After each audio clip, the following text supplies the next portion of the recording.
In this episode, we're talking about brand perception and how you can influence what your customers think about you.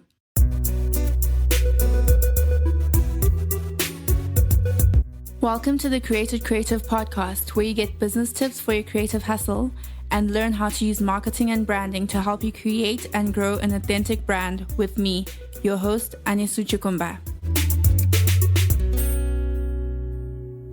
So you've probably heard this over and over if you've looked into brand perception, but your brand perception is not about you and what you think about your brand.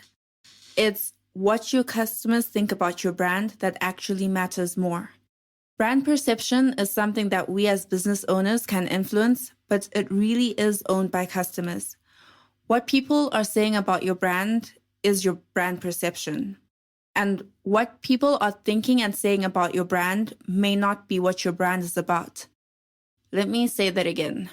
What people are thinking and saying about you may not be what your brand is about.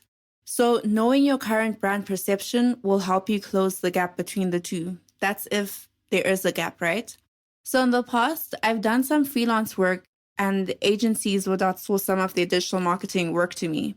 So one of the agencies, let's call it Agency A, went above and beyond for clients. They were consistently above standard. Their work was great and is great. It's quality, right?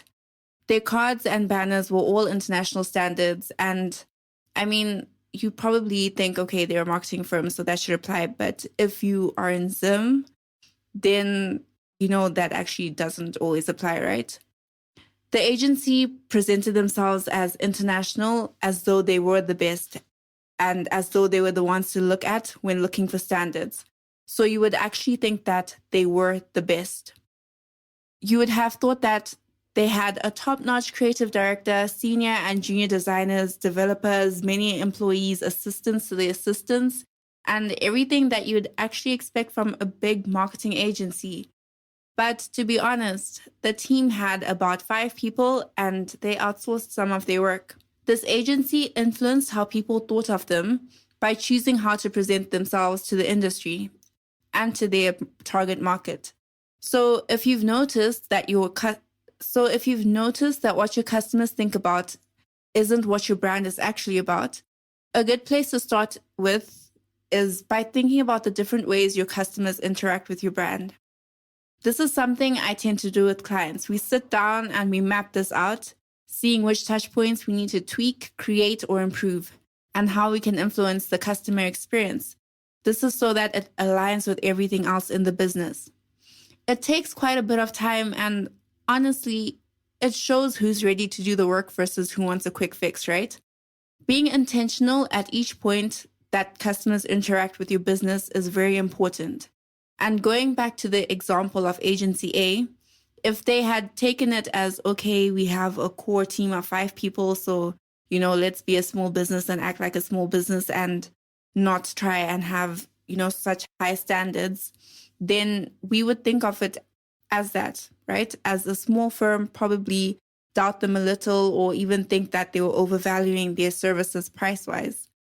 This mismatch in perception versus what the business is actually about could have resulted in the agency failing to attract their target audience or failing to attract their corporate clients, right? Because they wouldn't be able to relate to the agency. Clients wouldn't find the traits that they were looking for in them, and they probably wouldn't even consider them among marketing agencies when looking for agencies to work with, right? Because that's what they would have seen and that's how they would have experienced the agency. So a good way to find out about what your audience thinks about you is to ask them. If you have a physical store, you could have actual conversations or suggestion boxes. Feedback forms are also really great and useful for a service-based business.